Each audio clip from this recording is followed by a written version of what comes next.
मुख्यमंत्री योगी आदित्यनाथ ने उत्तर प्रदेश में इको टूरिज्म को रोजगार सृजन, पर्यावरण संरक्षण और आर्थिक विकास का प्रमुख आधार बनाते हुए इसके लिए एक समग्र एवं समयबद्ध कार्य योजना तैयार करने के निर्देश दिए हैं। मुख्यमंत्री ने कहा कि प्रदेश की समृद्ध जैव विविधता, वन क्षेत्रों और प्राकृतिक विरासत में इको टूरिज्म की अपार संभावनाएं निहित है, जिन्हें योजनाबद्ध ढंग से धरातल पर उतारने की आवश्यकता है। इसके लिए निजी क्षेत्र की सक्रिय भागीदारी सुनिश्चित की जाए ताकि इको टूरिज्म को एक सशक्त और टिकाऊ उद्योग के रूप में विकसित किया जा सके।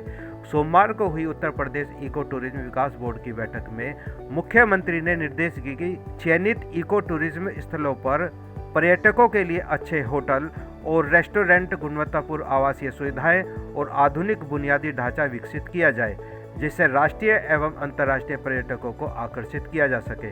उन्होंने कहा कि गोरखपुर का कुसहमी जंगल, अयोध्या का कुमारगंज क्षेत्र, गाजीपुर का कामाख्या वन क्षेत्र तथा लखीमपुर खीरी की महेशपुर रेंज जैसे संभावनाशील क्षेत्र को पीपीपी मॉडल के माध्यम से विकसित किया जाए और स्थानीय स्तर पर रोजगार के नए अवसर सृजित किए जाए। मुख्यमंत्री ने कहा कि उत्तर प्रदेश की जैव विविधता, प्राकृतिक संपदा, वेटलैंड, झीलें, वन्यजीव और नदी तंत्र केवल पर्यटकों का विषय नहीं बल्कि प्रदेश के भविष्य का आधार है। उन्होंने कहा कि इको टूरिज्म आने वाले वर्षों में रोजगार, अर्थव्यवस्था, संरक्षण और वैश्विक पहचान का बड़ा स्तंभ बनेगा। इसीलिए प्रत्येक जिले में सुरक्षा, स्वच्छ और सस्टेनेबल इको टूरिज्म मॉडल विकसित किया जाए। मुख्यमंत्री ने निर्देश किया कि इको टूरिज्म को प्राकृतिक संरक्षण, स्थानीय रोजगार, निजी निवेश और ग्रामीण विकास का मजबूत मॉडल बनाया जाए तथा इसके संचालन में स्थानीय समुदाय की भागीदारी को प्राथमिकता दी जाए।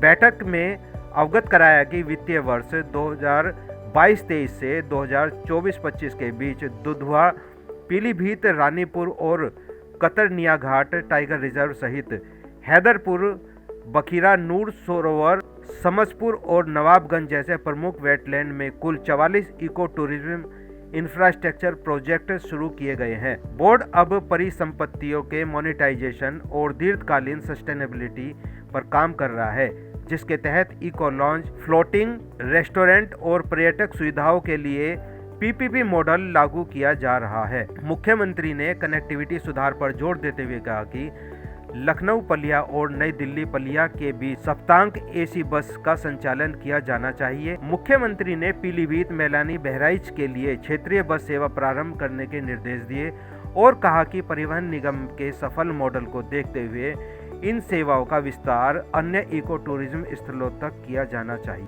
बैठक में यह भी बताया कि वर्ष 2025-26 में विभिन्न जिलों जैसे अयोध्या, आगरा, गोरखपुर, लखनऊ, चित्रकूट, महाराजगंज, प्रयागराज, बांदा, बहराइच, सीतापुर, उन्नाव, बलिया, इटावा, मैनपुरी आदि में नए पार्क, इंटरप्रिटेशन सेंटर, वेटलैंड विकास board, bird watching tower, trail स्केप्टिंग और पर्यटक सुविधाओं पर आधारित कुल 31 नई परियोजनाएं प्रस्तावित की गई हैं। द न्यूज़ 11 के लिए अनिल पांचाल की रिपोर्ट।